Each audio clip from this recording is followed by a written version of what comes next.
Este vídeo es para mi coleguita Freddy Robla. ¿Qué pasa? Que simplemente estorba. Es el puto jefe que no se lo merece. Simplemente es bueno, talentoso en el sexo anal. Estuvo 2 años en la cárcel y le dieron por el culo y por atrás.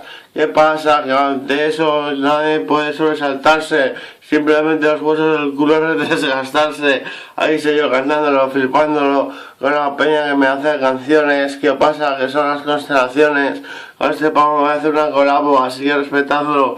No sé si es verdad que le he dado por el culo o no, pero es un colega o un hermano. Ahí soy yo que sigo cantándolo, contándolo, así de bien dejándolo. Freddy Robles, ¿qué pasa? Yo que te quiero como el mármol, y eso que va caro, pero prefiero el oro. Pero eso solo son chicas. ¿Qué pasa con las duchas? ¿No te gusta ducharte? ¿Quieres decir que el jabón, verdad, maricón? Te anda por el culo como una banana, hombre, como se le está llorando en el avión. Ahí estoy yo con la constelación de Pegaso. ¿Qué pasa? Que te pego y no es un fracaso. Yo simplemente arraso con la droga, que es mi arma.